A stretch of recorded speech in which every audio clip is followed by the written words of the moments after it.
কিছুক্ষণ পরপরই উঠছে বিধ্বংসী F-35 যুদ্ধবিমান। উপকূলে মার্কিন রণতরী জানান দিচ্ছে যে কোনো মুহূর্তে বাজবে যুদ্ধের দামামা।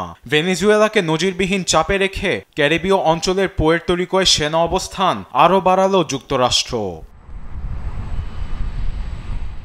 ভেনেজুয়েলায় যে কোনো সময় শুরু হচ্ছে মার্কিন অভিযান, তা বোঝার বাকি নেই বিশ্বের।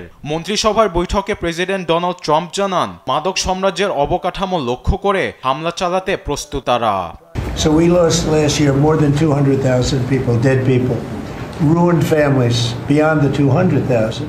ভেনেজুয়েলা থেকে যুক্তরাষ্ট্রে ঢোকা মাদকের জন্য গেল বছরই 2 লাখ মার্কিনী মারা গেছেন। তাদের পরিচয় এবং বাসস্থান আমরা সব জানি। সেখানে খুব শিগগিরই হামলা চালাবো।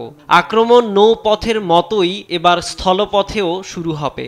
আমার দেশে মাদকের কোনো স্থান নেই। And hundreds of thousands of people a year died.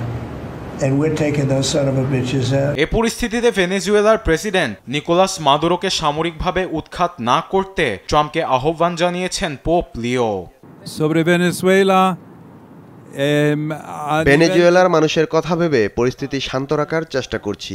সামরিক সংঘাতের কারণে খেটে খাওয়া মানুষের সবচেয়ে বেশি ভোগান্তি পোহাতে হয়। আমেরিকার সুর মুহূর্তে বদলায় দেখে কোনো কিছু ঠিকভাবে বলা যাচ্ছে না এখনই। তবে সামরিক সংঘাতের বিকল্প হিসেবে আলোচনার পথ বেছে নেওয়া সবচেয়ে ভালো হবে। পোপের কথায় সাড়া না দিয়ে ভেনেজুয়েলার পার্শ্ববর্তী দেশ পানামায় সামরিক প্রশিক্ষণ থেমে নেই মার্কিন সেনাদের। গহীন বন জঙ্গলে রণকৌশলের ফন্দি আটতে ব্যস্ত তারা। এদিকে ট্রাম্পের হুমকি ধামকি তোয়াক্কা না করে ভেনেজুয়েলার আকাশপথ খোলা রেখেছে মাদুরো সরকার। কারাকাসের বলিভার আন্তর্জাতিক বিমানবন্দরে দেখা গেছে যাত্রীদের বিশাল লাইন। Estamos bastante tranquilos con eso. Arbed Afsar, news desk, Desh TV.